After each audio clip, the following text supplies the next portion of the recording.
All right. Ready? I think so. Turn on your camera. My camera's been on. Sweet. Dude, it's windy today. Yeah, it is. It is. It is. So what's the plan for tonight? I don't know. I think Mom wants to hang.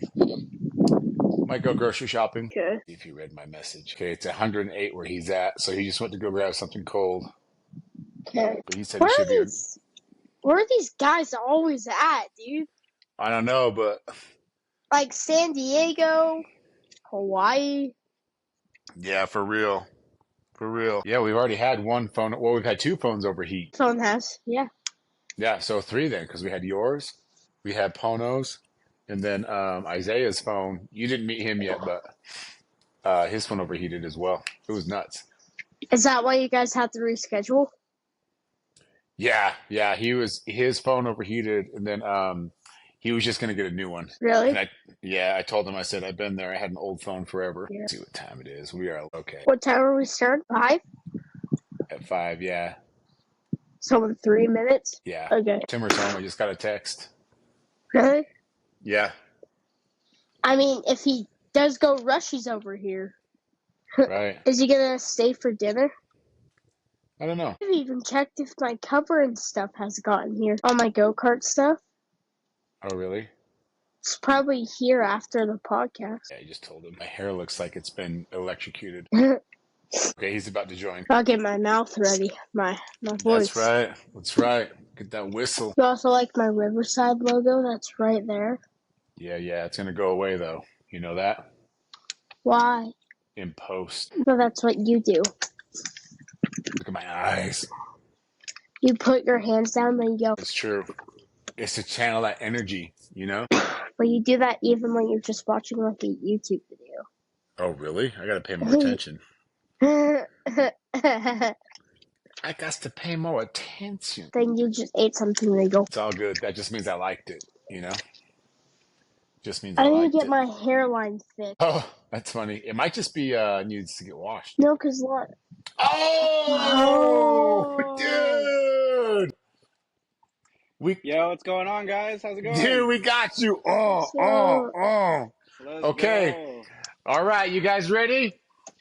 Yeah. I'm ready. All right, everybody, welcome to SlapSon. We got a special guest in the field with the trees and the green, which makes sense because he's a man of the people. He lives on the planet Earth where he loves everybody. His name might be Rayden, but Kano got nothing on him. He's the god of lightning. He's working to be the god of power slap. If you get touched by the lightning, you're going to zizz yourself to sleep. Everybody, give it up for Rayden!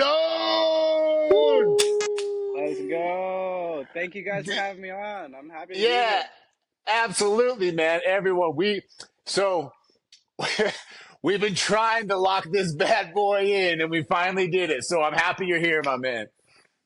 Yeah, and you know what? I think it's great that we did it now because I feel great. It's amazing outside, It's a great day. Yeah, hell yeah. Well, before I get into it, because I got the gift of gab for sure. We got Lucas with us. Usually we have Timmer, but occasionally we're going to have this special guest. And Lucas is here with us, and he's got a question for you to start it off. My youngest What's up, son. Lucas? How you doing, man? Good. All right. So my question is, for your next match, did you actually bet to shave your beard? So it For your depends next- on who I'm fighting. There's a couple of people that are on the table, and I'll name them out here for you guys right now off the top of my head. So there's no secret that me and Stevie Ray have been butting heads from the other episode. Me and him have been going back and forth. I'd love to fight him. Stevie Ray, Brandon Kerr, as much as I don't like him, Tyler Gross, and actually, and I'm gonna say this is the first time I've said this. I haven't told anybody this, so I'm releasing it right here.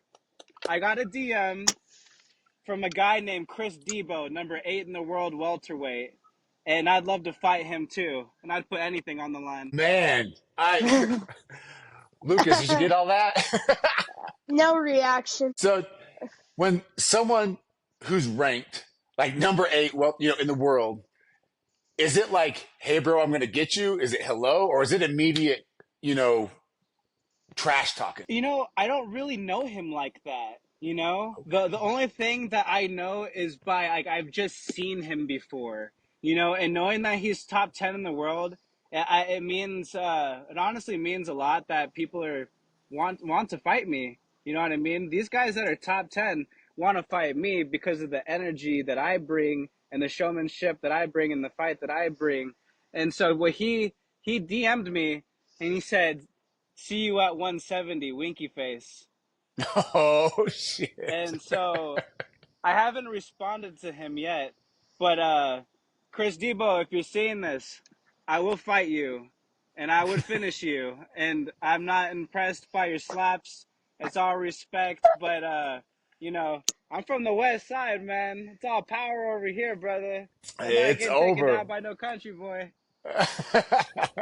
You're going to have, you're the Tupac to his Ludacris. You know what I mean? Yeah, some people were saying I'm the Nate Diaz slap man, and somebody told me that yesterday, and that was crazy for me to hear. That's really cool. No, that's a huge compliment, man. What they did for MMA as a whole and UFC especially. I mean, yeah, I would take that as a compliment, dude. You should mess with his head and just send back a heart emoji and just leave it.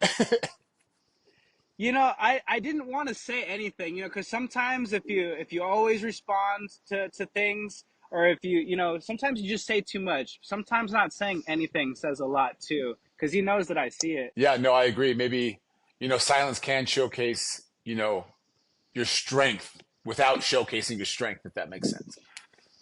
Yeah, like there's a reason why he wants to fight me, and I wouldn't mind taking his numbers, so for sure. No, dude, not at all. And dude, if the top 10 guys are calling you out, they're doing half the job for you. Ride that wave. Oh yeah, no, I'll be in the top 10 in the next 6 months for sure. Um, I believe that people want to see me fight, you know, and I want to fight as much as possible, and to get a compliment like you're the Nate Diaz of the slap game. Like, there's nobody else that you guys see in Power Slap that's representing the West Coast, that's 420 friendly, that has been repping California to the max. I got a lot of Mexican pride, my raza. I'm very proud of where I come from, my heritage. My people are originally all from California. You know what I mean? So I have so much love and so much pride for this land. I'd be willing to die for this land. I'm a soldier for this land. Dude, bring it on. The sport needs it. California is not going to stop it from happening. All that love, all that energy, everything you bring, which leads me to my next question. Speaking of your energy and the things that you bring to the table, when you slap that guy and then you do the gunslinger, was that planned or was that just in the moment? Because that was amazing, dude. Even Dana White had a reaction to the gunslinger. Yeah, that was everything's in the moment. Honestly, the best way that I can describe it is I have so much warrior spirit. I have so much love to want to do it. And a lot of people are like, how much you get paid for this? How much you get paid for this? I didn't really care, because even if I was doing it for free, I needed it for my heart, for my mental health. You know what I mean? So when I walked up there, my warrior spirit was oozing. If you guys ever watch Dragon Ball Z or Naruto and you see their chakra flowing, you know what I mean? That was my energy just coming out physically, I had no idea that I was going to do that. And I never really watched a lot of slap, so I was competing and fighting, and the UFC and Power Slap messaged me and asked me to be a part of the show. So then I started doing my research, so I much Got you. recently just got into it as well. So I got to ask then, the sport is so new and it's so misunderstood, but at the same time, it's growing like crazy, right? So everyone's story is a little different. Actually, how did you get involved in it? Were you pursuing MMA and then you found it this way? Did you see it online? Yeah, so everybody knows how things were a little rough for me, right? And so I even through the roughness, no matter what, and this is to everybody like Lucas, as well. Like, no matter what anybody says, if somebody says you can't do something, it doesn't matter, man. If you truly love to do something, if you really like something, like if you're like, man, that's so cool to watch, and it doesn't matter what anybody else thinks, as long as you really, really in your heart feel for it. And I've always in my heart felt like I've gravitated towards fighting. Like I always loved as a child. I was a really small, chubby kid, and I grew up in Atlanta, Georgia, where there's a lot of racism, and Oh and yeah. I didn't grow up with my father, so I didn't get to speak Spanish, fluently. So when I was growing up in Georgia, I was getting picked on a lot. I got bullied more than anybody could ever guess, like on the bus and the bathroom. I used to get, like people would physically harass me, and so I started wrestling. And it's funny, I'm a big WWE wrestling fan, okay? Right on. I've never even seen an amateur wrestling match. So I never even heard of real wrestling. So when I signed up for the wrestling matches, like I picture pro wrestling, you know what I mean? So you got a little like nerdy Rayden walking in there, and all these guys are like all buffed up, and it was my very first day was a Friday, and anybody that wrestles knows Friday is live action, and and I started wrestling from there.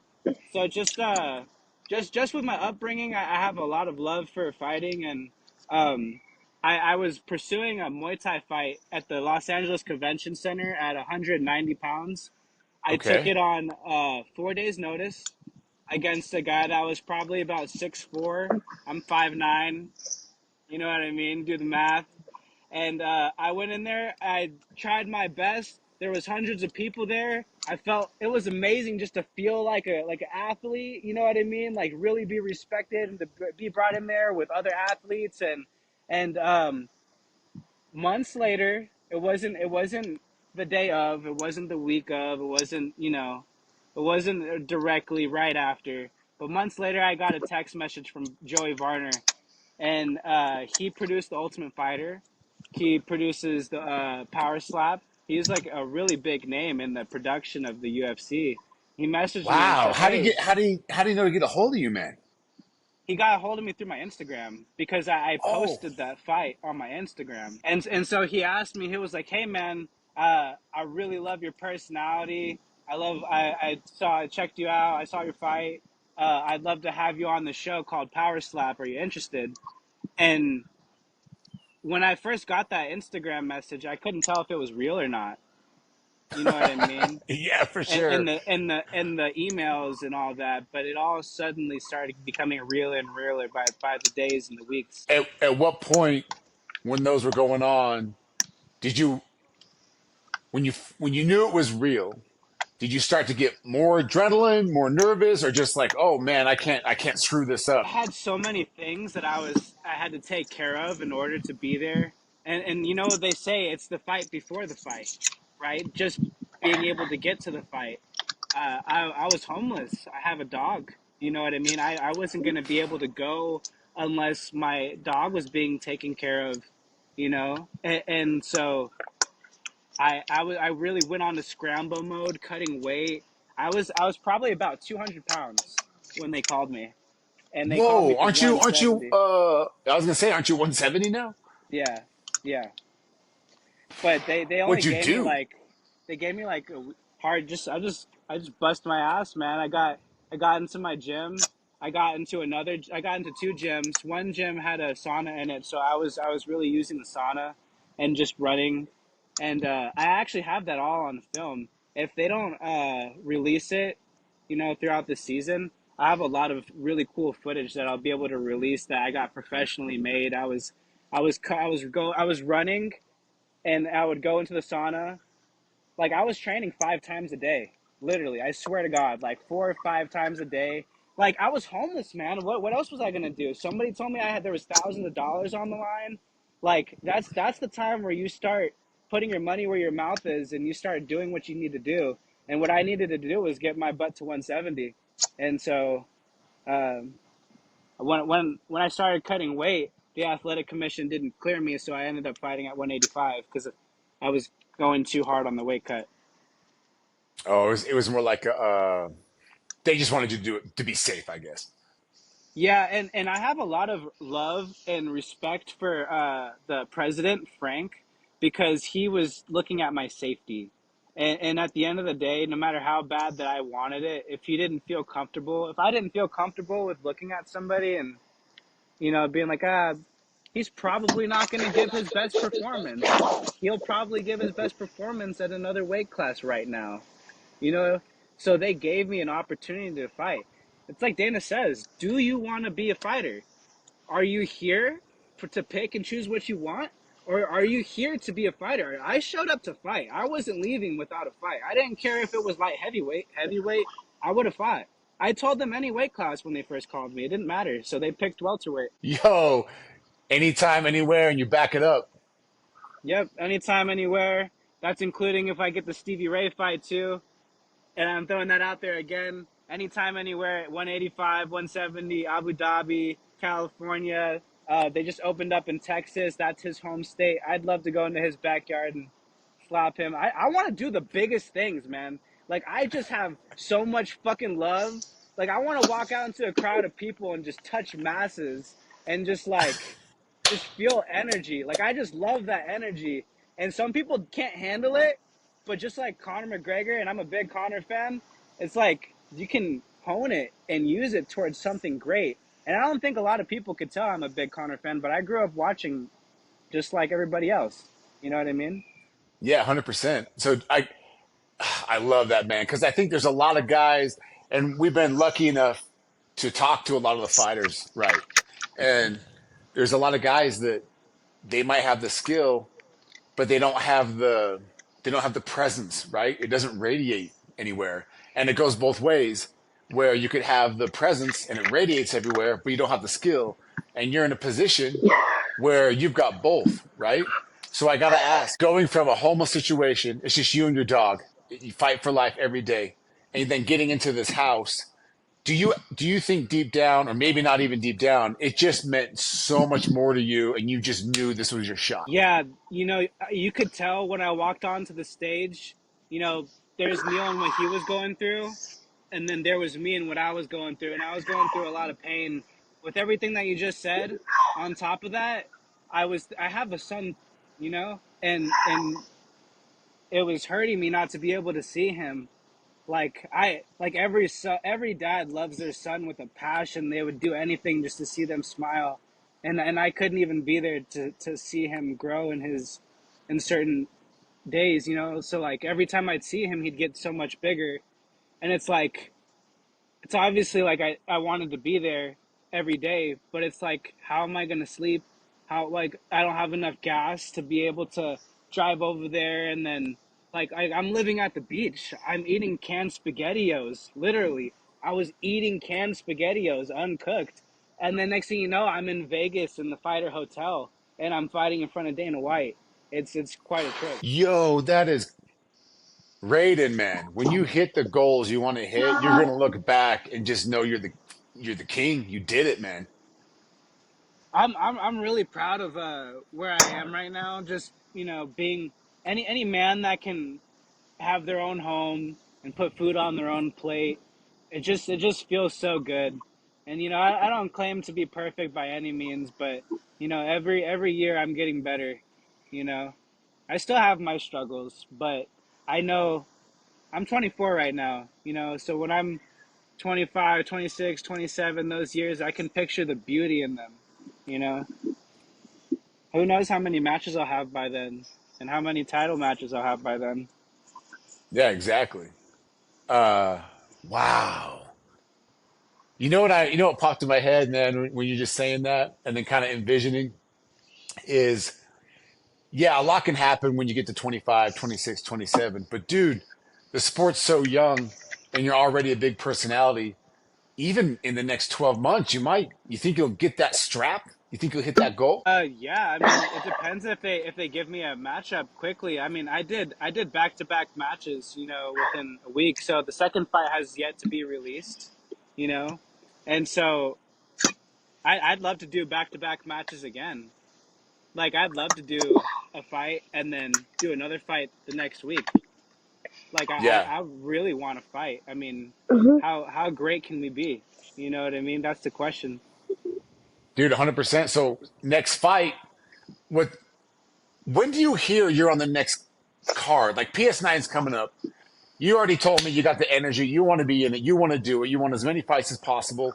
Do you know with a significant amount of time, or do they tell you like a few weeks before that, hey, we got you on the I card? know other people that have us. I know other people that have the call and that have a huge significant amount of time already.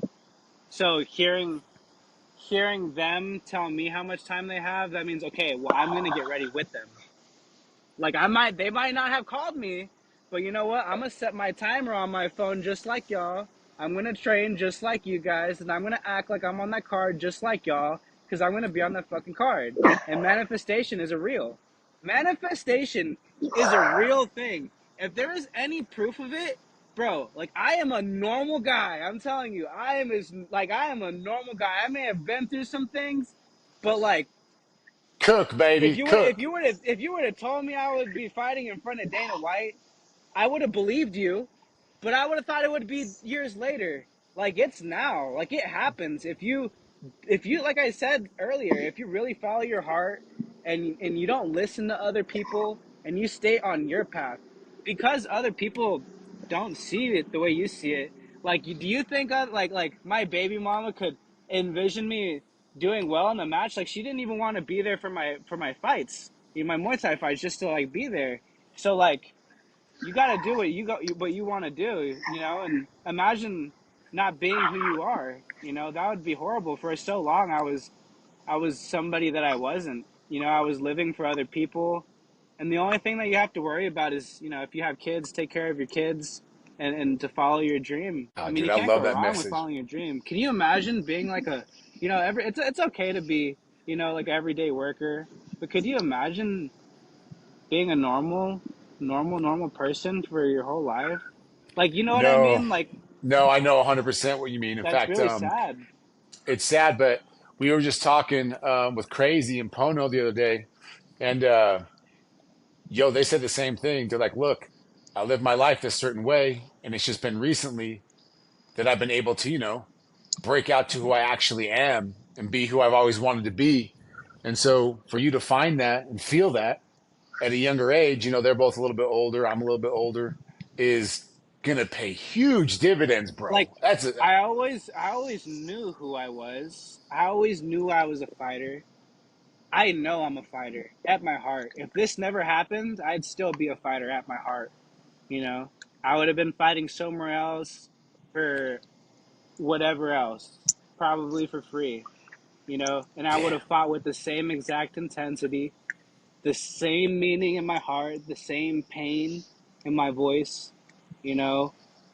And but there's a lot of love on the other side too, you know. Like I look around nowadays and I'm eating, you know, lunch at a park and I'm seeing the sunset going down, and you just got to try to find some peace in that. So it's such a beautiful struggle, you know, like just every day life is just awesome. It's Oh beautiful. man. Rayden, you gotta call me every morning, brother, and just be like, hey, the sun's up. Go have go have a good life. This is great, dude. I try to. I still struggle a lot. I have some issues. Like I guess everybody has some mental health issues, you know. But just for anybody that's going through some mental health issues, you know, you're not alone. You know, there's other people that are in their own head every single night. You know, there's a lot of nights where I'm not able to sleep very well. You know, and I do feel like if you just follow your heart, things will fall into place. Like sometimes you just get so frustrated and you feel like you're in your room and you just can't get out, and you just, man, just go outside and breathe, you know? It could always That's be worse. Like I look at my old situation and I'm like, man, like if if that guy saw me complaining, he would be smacking me. So Yeah. I I'm trying to smell the roses every day. Dude, I love that. I love that so much, man. Hey, Luda, Yeah, you still with us, big guy? yeah. There was a bee. There's a bee. He's Yeah, outside. Just you got another question, big man? no, No? You want to jump off or you good? I don't know. It's just circling around me. All right. Well, I'm gonna keep chatting him up. Hit your mute button, big guy. Okay, buddy. Okay, love you, dude. Yeah, I'm here for it, bro. Let's run that up, man. I got all the time in the world, dude. I love it. I love it. So, your story's just nuts, dude. So you go from here, you go from here, and we're trying to get to here. And are they hearing you? All the brass at Power Slap, UFC, are they hearing you chirping that you want to fight all the time and you think they'll come through for you? The communication with them is very minimal at the moment for I feel like a lot of people. And so I haven't really heard from them. I mean, they text me every now and then. They send me pictures and stuff like that. But I think it's more of the people and the fighters. And as long as the people want to see me, then they'll get the message. You know what I mean? Yeah, 100%. So I think it's more like they keep their ears open But you and their see you eyes see a open. lot of people messaging like I don't want to throw out any names, but there's certain people that are messaging like Erica, like the matchmakers, and they don't like that, man. It's like you're messaging your Uh, boss, like, "Hey, I need to fight yeah, this, I need to fight that," or like, you I never know, thought of it like like that. That's true. like on this side of the game, it's about money, right? So like people are broke. People are trying Yeah, to people who didn't do that well with their money after the show, unfortunately, they should have done better with their money. They yeah. should have invested it in some better way, or they should have Well, held dude, on to it longer. when it comes to that, I mean, I can only say personally, you come across as just a fucking hustler. Are you hitting up companies? Are you DMing different brands to get those sponsorship deals while you wait for your next fight? So for the most part, I have people messaging me. Like I have, Oh, I nice. yeah. So I work with a company right now. Shout out to Soleil Soups in Thousand Oaks, Soleil Calabasas, and the Soups, we Westland see area. you. Yes. They've worked with a couple of other fighters in my old gym, and they so before I was kind of repping them for free, just because like they were a part of my gym kind of, and I was like, dude, like y'all work with my gym, like they hooked me up with like a free meal once, I was like, oh, that's cool. That's nice of y'all. Like I'm broke as hell all the time, so that's cool, so that meal meant a lot. I probably didn't have anything to eat that day. I love soup. Yeah, bro. It's honestly great just to have some local support, and they're like, they give me like a certain amount in return. So like I can really put that. What I do is with them specifically, I'd like to just work with the meal prepping side. I'm not really interested. Like I'm trying to figure out how I what can benefit me, right? And so like not in a negative way, but like if I show them to my viewers and I got 9-10 million views in the last fight, right? So many. Yeah, Yeah. it was a great reaction.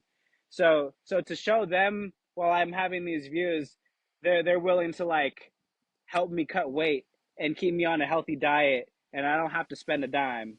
You know what I Yo, that's mean? awesome. Yeah. Like to me, that's more than money. Like Yeah, it's that's literally investing in your health. That's investing yeah, in your I was just gonna future. say that's your health literally is your future and they're helping you, attain that. Um, man, what is the ultimate plan for you, brother? You've got these little baby steps, you got the hustle, you got the energy, you got the skill. Like, is it just a waiting game for you then, do you think? And you just keep doing your thing? Or do you have like this Um, vision of what you want to be and become, Even you outside of know, Power Slap. I think at the end of the day, I just want to be okay. You know, I don't really. I don't really care what happens as long as I'm okay and I have a roof over my head and at my heart I'm happy and my son's fine and he's in my life. I really couldn't care less what else happens, but I have title aspirations. Like I truly believe I'm a fighter, man. And I'm a great fighter. I fight with a lot of purpose. I feel like I would be a great champion and I feel like I would be a great spokesman people person for anybody that's going through like a lot of mental health struggles and things like that. I I always knew I was this person. Like you said, people go through their life, and they never get to be themselves. And like this, most recently, I've been able to really actually be myself. Like everything anybody's seen, this is 100% me from my heart. Like if I go play video games with my buddies, it's gonna be the same guy that you're talking to right now. You know what I mean? Yeah, that's huge. That's huge. And you know what? I think that that helped me a lot too. It because a lot of people kind of put on like this persona and like they want to be like they want to be entertaining or like they're just not being themselves. And at the end of the day, like I am just myself. And I think that I'm marketable, but I'm myself. I'm not anybody else. I'm not trying to act like anybody else. Like when I pulled up to the to the slap competition, like I pulled up like how I am. Like I'm dressed like how I am. Like people want to look at me and talk about how I look and judge me a book by my cover. Like I walked in, I'm sure you guys saw me in like Broderick Renee kind of like facing off, right? And I had like my plaid shirt on. I look all homied up and stuff. Like these are just clothes that I wear. Like these are people. Like this is just what I grew up around, and people are like judging me. You know what I mean? It's crazy. Well, the irony in that is being your true self from jump already makes you a character, bro, in the best way because everybody else they aren't being themselves, so they just fall in line like they blend in. Where if you come off immediately as yourself, you're already stepping out. Yeah, People see yeah. you. So let's dive into this. So when I got into the Fighters Hotel, first off, I want to say shout out to the King, Anthony DeFrank. Okay, Oh, I dude, we love love the King. We I interviewed love that guy. Anthony. Yeah, I know, dude. That's my boy. I saw your guys' interview. That was great, man. He's a great kid. I love him. Um, he was the very first person I ever met with the No whole slap way. competition. So yeah, and we didn't want to discuss things like this until we got further out in the competition. Luckily, we are now. Now we're Right. now we're in round two, so we can talk about it. So when I got to Vegas, like it was crazy. Like I was sleeping in a closet. I literally slept in a closet the night before.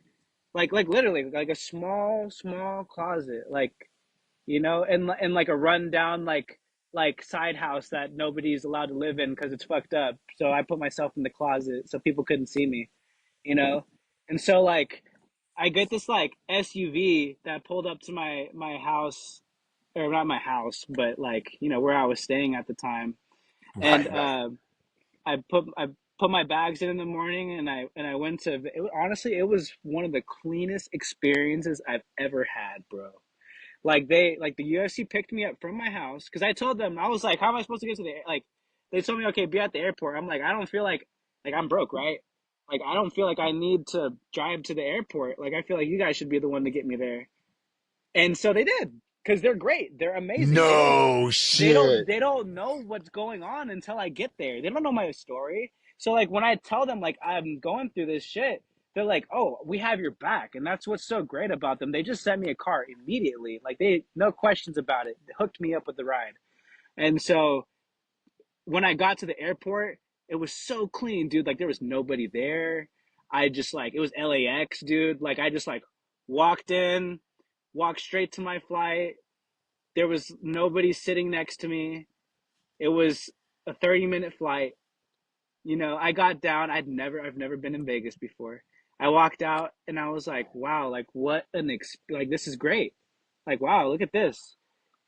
Like the things that I had to go through to make sure that I was able to do that. Like I was really worried about my phone getting disconnected because I wasn't going to be able to pay it when I was out. I didn't have the money to like have my phone on auto pay and stuff like that. Like I didn't have the funds coming in. So like I had to figure out how to pay my phone. So when I got out of the competition, I had a phone to talk to somebody with, and so when I got there, uh, they were like, "Yo, don't talk to any of the fighters because we want your interactions to be pure when you get into the house, right? They want to capture us really, meeting each other for the Oh, first I time. see. They I don't want see. us to they, they don't want us to like exactly like greet each other and then we get on the show and we have to like greet each other again because that's how TV works, you know. Yeah, And yeah, yeah, yeah. I see. Okay. so when I hopped in the SUV when I got there was the king Anthony DeFrank sitting in the right in front of me, and I walked past him to the back, and I'm all homied up like like I was talking about don't judge a book by its cover, but I'm talking about myself right now. I'm all homied up with like all my plaid stuff on, like my Dickies, my fucking Converse and shit like that, and I'm just like West Coast and posted, and there's this guy from the other coast with the same vibe. He's got the same vibe going on, but from the other coast. You know what I mean? And so Oh I'm yeah. like, so I'm sitting in the back and I'm looking at this guy and I'm like, well, he's not my weight. I shouldn't like think too much about it, right? You know what I mean? And we're like in the Right. car for a moment and they told us not to talk and I was like, fuck it. I was like, yo. He was like, what's up, man? I was like, Rayden. He was like, Anthony. And it was like that in the car while we were driving. Anthony, Rayden. And we shook. And that was a really cool moment behind the scenes that people didn't get to see. There is footage somewhere. I doubt they'll ever be able to release it because there's like cameras in the cars and stuff like that. So I was like, yeah. So like, where you from? We started talking a little bit. We tried to keep it short because we weren't supposed to be talking. But it's not like they were Yeah. like, hey, shut up. Like, you know what I mean? They just For told us. sure. And I was like, yeah, baby, we're going in this shit together. Like you're the first person that we meet. Like before we get on camera, like this is like Anthony as himself, because Anthony's not a character. Let me just say that now. Anthony does not put on a character or a persona. He really is like that. He Ah, I really love is that. like That's that. we've found out that same thing. He just does his own thing. Right. He couldn't give a fuck less about what anybody thinks of him, much like myself. He doesn't care. As long as he loves what he's doing it. You know what I mean? And so we connected real well. And it was just cool to like, hey man, like let's let our guard down for a second and like, yeah, dude, like good job. We're here. Like we're about to go in this shit. Let's go kill it. Let's go kill it. And we walk out, we were smoking a lot of weed together too. I Me and love him in it. the beginning, we smoked a lot of weed together in the beginning.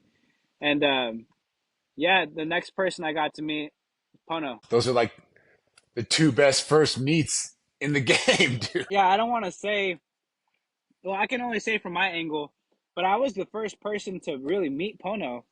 I was the first person. And when we got into the hotel, everybody was kind of like sizing each other up. You know what I mean? Like when I got in there, like I said, people were judging me. So before I get to Pono real quick, there's a reason why I wanted to fight Tyler Gross, is because he would when I got there, he was like, "Hey, look at this guy, looking all like look at him trying to act cool. Like I'm not trying to act cool. This is me. Like this is just how I am. Like I'm. They told me not to talk to nobody. I'm just standing here. I'm just standing here. I'm You not just saying following shit. direction. Right." And I started to drink some water, and I heard Tyler Gross, the guy that got knocked out by Radalavi. He was like, "Yeah, drink your water." And I was like, and I'm in a fighter's hotel, so we can't like, whatever. So, everybody's like sizing each other up. But when people see Pono walk by, they're like, sheesh. They're like, God damn. Bro, if you, I'm, for the viewers, Pono is so big. Y'all have to just be around these heavyweights to just feel how big they are. You know what I mean? And everybody was Oh like, God yeah. damn, I feel bad about whoever has to get smacked by that guy. Everybody thought that. That's amazing. And for we were at the Fighters Hotel for like a week, you know, so it took a while for everybody to kind of start talking to each other. And I saw Pono every morning walking past everybody, didn't say a word to nobody, never heard a word from him. Just walked past everybody, went outside, went to go speak to his kids and his lady. And you know, like I know what he was doing now. We didn't know what he was doing. Like he was on his phone, of course, you know, but like knowing now, like Yeah. he was just talking to his family. You know what I mean? So he would just walk past everybody and he was quiet and he would go talk to like his fam and I don't know what came over me, but it's just me and my personality. This is why I decided to do this, and this came over me. Like y'all, you're getting to know me, so it's probably not surprising that I did this. I saw him walk past me, and I was like, "Fuck it, I'm gonna walk up to this big ass scary dude that nobody wants to talk to, and I'm gonna be like, yo, you want to train? I got some Muay Thai gloves in my room. I got two pairs of gloves. I got you know everything that we need." And he turned around. He was like, "What's up, my guy? How you doing? My name's Pono guy." You know what I mean? And he's just the nicest person in the fucking world. You know, and we I trained like to love the that story, dude. I love we that. we trained. He was helping me train and cut weight. Like Pono really like from day one like I hadn't seen him talk to anybody by at that time. I didn't know who K Lee was either. I didn't know who his brother was at the time. No disrespect to him, he's a fucking superstar.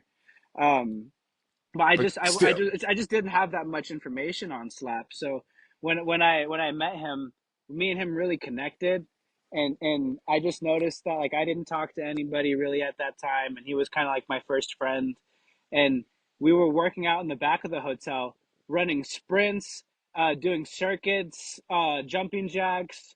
We were hitting pads to the point where I was about to throw up and then we were running back and forth doing sprints and that guy Tyler Gross, picture this in your mind, just like I was running sprints and I came back, I was like like I was hitting the pads. I'd run sprints, I come back and I look out of the corner of my eye and you see all these welterweights watching me training with Pono. oh, they Yeah, knew what's up. They know what's up. and at that point they knew to take me seriously. How could you not? Right, Like that's first how I day, felt. second day, you're like, okay, I can either stand here and be silently intimidated by this guy, or I can approach him and look what happens. You're working out and you're already putting out the vibe that hey, this is real to me. You guys can stay over there, but this is real to me. That's huge, man. I like I said, man, I didn't have anything to come back to. I was about to say I didn't have anything to go back home to. I didn't have a home, you know. I had no home. I had a little tiny beautiful cute infant baby waiting for his dad to do something, you know. So there like I when I picture fighting, I picture my son asking me if I'll go to war for him. And I think any dad would. Like if your son physically came up to you and asked you like, "Would you go to war for me?" On an instant, like I would die for my son, you know, on an instant. Just like if life just stopped right there for my son, I'd be so okay with that. I I would think be that's a real, hundred. man. I'd feel like my heart would feel 100% content. No, you can tell that. Like you can tell that even through talking and the feelings and all that. Like look, bro, I got three boys. My youngest is 10. That was Lucas. And one, definitely feel what you feel with your kid. Two, we all go through weird stuff. Your story is unique, and it's unique to you because it's your story. And true dads and real dads and fathers, they all have that true story to go back to their sons so they can have a better life and they can look up to them as a real man, not just somebody who either wasn't there or somebody who was there, but, was non-existent, if that makes sense. And so to hear you talk about your little boy and that motivation and the backstory, my guy, of having them pick you up and having the balls to be like, hey, no, you need to get me without letting them know the whole story. I mean, all these things are man boxes you're checking. Bro, your story is huge. I love it. It's inspirational. And no matter what happens with Power Slap, even though I think we know where this road's going for you. Yeah, But even if that doesn't pan out, the amount of fire you have, much love, dude, much respect, and to give it back to your kid. I mean, that's what it's about. Yeah, man. I'm just so happy to put something out there legacy wise. So like no matter what happens, like my son will always be able to look back on that episode and he'll be able to see that I was doing it for him, you know? And no matter what the mom thinks, no matter what anybody else thinks, like, oh, you're doing it for yourself. Oh, if you really wanted to help your son, you'd be there every day and get a job and this and that. Like, you need to follow the route that, that's for you. And I'm just so happy I did, because I've man, my heart feels so content being able to have done things like this. And I'm not done. Like I'm not completely content. Like I want to be a world champion. There's there's a whole topic that I'd love to speak about right now too. And it's a lot of people that are power slap fighters, they get a lot of shit because people don't say it's like it's not real fighting. It's not real fighting. And it's like you have to realize a lot of these guys have real fighting backgrounds. So when you take these guys from Bellator and ONE FC and then you put them, walk them out in the apex, weigh-ins, face-offs, you're gonna strike each other, whether it's blood, sweat, tears, like that's a fucking fight. And so I was going to a gym and I'll say I won't say too many like specific names, but I was going to a gym called 805 MMA for most of my life, and I'm no longer a part of that gym because there was so much negativity and so much jealousy that came from doing power slap. It's like I'm the same guy right now that was eating SpaghettiOs. I'm telling you. Like at my heart, like because I was never a bad guy. I've never been a bad guy. So like I'm the same guy. I'm just doing better. And so like there was people that I wanted that like there's it's like you have a coach and you put him on a pedestal because you're like, oh, that's my coach. Like you get on any team, you're like, okay, this guy is going to lead us. This guy is going to help me be better. And like I put somebody on a pedestal for so long and I watched their career and supported them and bought their shirts and shared all their fights and commented. And then when it was my time to get some type of recognition, it was like non-existent. And when it was time for to have people speak, like how they had people speak about you on your home videos and your friends and family and stuff like that, they weren't willing to speak for me. And they were saying like, "Oh, I don't know you well enough or whatever." Like, I've been training at this gym since like for like 7 years, 6 7 years, So you really find what people's true colors are, and I was so happy to just like get the reaction and the views that I did because it really put it in their face.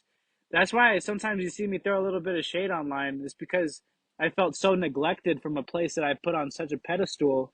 So many people that I helped, so many people that I've that have touched me and that I've touched, and it's not the people in the gym. It was kind of just like one coach specifically, but it just sucks. Like I I was hoping that they would be happy to see me doing better.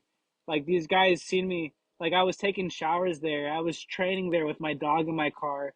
I would sleep at the beach at a place called shout out to St. Nicholas Canyon Beach. And yeah, they I was able to sleep there like all the time and I didn't have a home, so that's the only place I feel comfortable. I'd rather sleep there than get pulled up on by some cops for doing nothing. Oh, yeah, 100%, Right? 100%.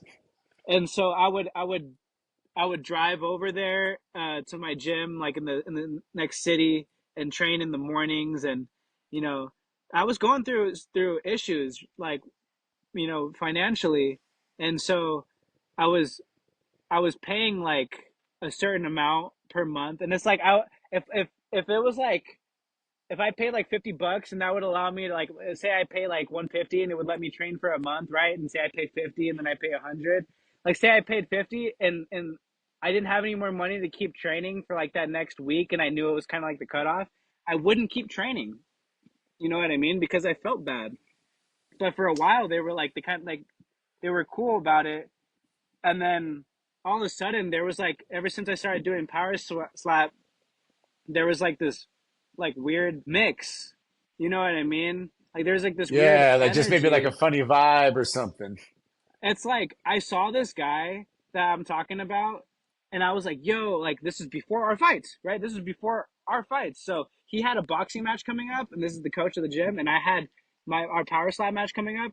I was like, "Hey, man," and this is even after like this is like I'm still feeling like the negativity from it. I was like, "Hey, man, I really hope that you win your fight. Like, I really hope that you do well. Like, genuinely, like I hope you do good. You know what I mean?"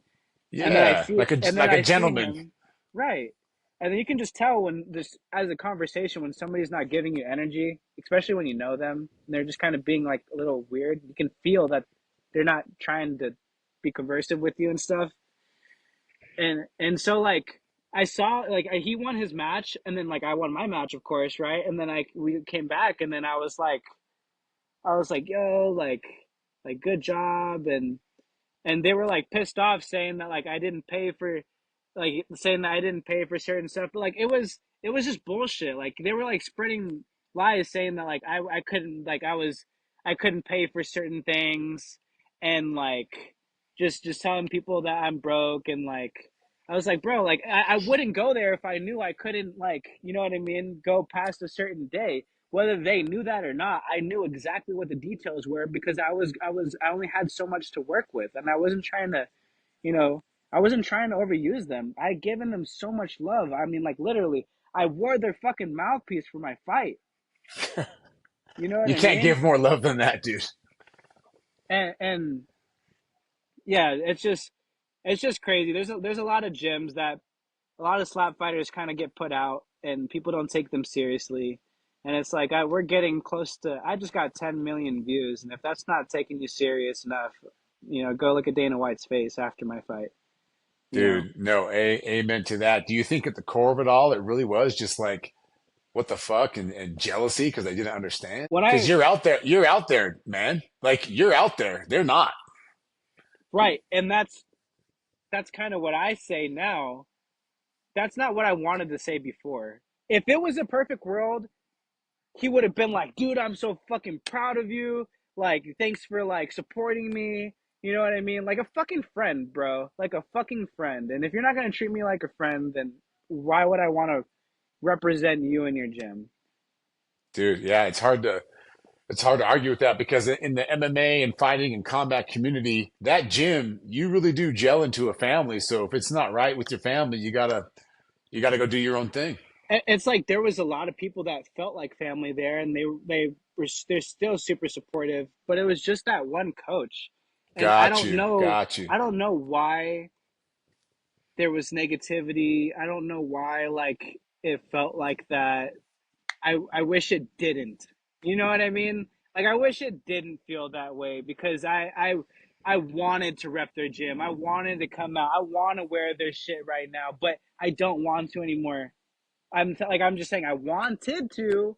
I don't anymore Yeah. because you know that's just you can't if somebody's not giving you the same energy back. It's like especially after a lot of years, you have to realize that. No, man, it's like my wife all the time, she says that friends, friends in life can have their season. You know what I mean?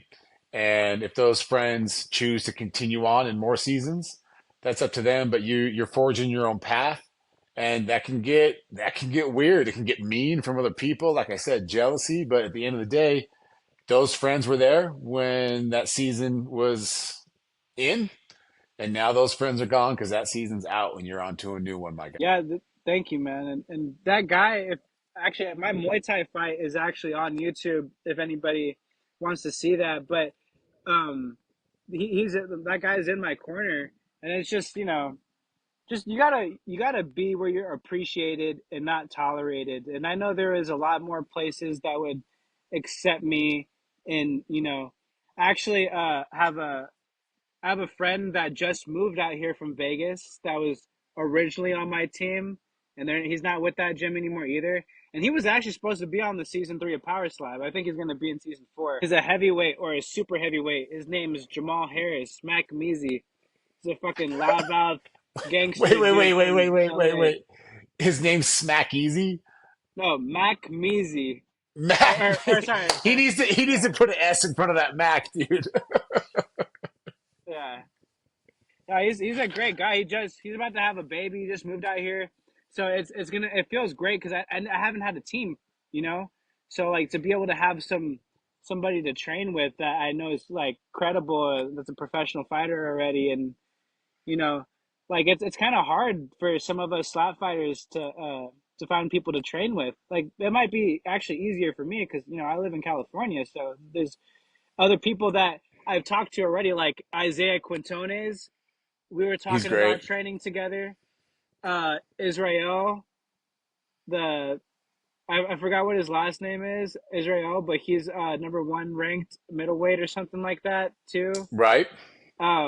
We were talking about training, so I'm really soon, like as everything's getting better. It's not perfect yet, but it will be very soon. And I want to take that opportunity and travel around to all these power slap fighters and pick their brains and train together. Because imagine being there's somebody that I'm thinking about right now in a specific situation. I'm going to tell you exactly everything, but I'm going to remove the person because I don't want to like put their business out there. But like imagine living on like in a secluded area, but you're like you've got all your wins, right? How are you training? Who's there? How are you going to Support train? support is real for sure. Like it's you can't just hit a bob all the time. How are you going to work on defense? Who do you trust enough to hit you? You got a good point, man. You got a good point. Like yeah, you need something to get better. If you're not constantly working on it after you get done, it's like riding a skateboard, bro. It's gone. It's over. Yeah. Shoot, man. Well, hey, man, got to get that barbecue going. It's Sunday evening. I'm excited we got to talk. I'm excited Yeah, for your man. future. I love where we got to tap into your story and show people that hey, you can be sleeping in a closet and still get on the phone with the UFC and say, "Hey, pick me up." That's what it takes to get that dream. And I love you for it, dude. I love you. Thank you so much for coming on the show. And we will have you on again. So, Thank you for having uh, me, man. After round 2, man, hit me up. I'll jump back on here, no problem. no, 100%. So we're like a week behind because my boys are doing like bike races and you know they're in school again. So we're about a week behind. But oh yeah, we're gonna have you on. We're having King on this week to get to hype it up a little bit. And but yeah, super stoked. We did this whole podcast thing on a whim, and it's been the funnest ride like couple of months ever, man. So thanks Bro, for coming please on, man. please keep doing your podcast, bro. Keep doing it. It's going to keep growing. It's amazing what you do with your son. I can only aspire to be like you as a father and to be able to do things like that. I really mean that, bro. Like you have your sons going on bike rides and like just like, living life, doing what kids should do. And a lot of people don't get to do that, man. You're a great dad, man. Oh, thank you so much. Thank you so much. Well, hey, on that note, I think we could say goodbye for now and we'll tap in soon.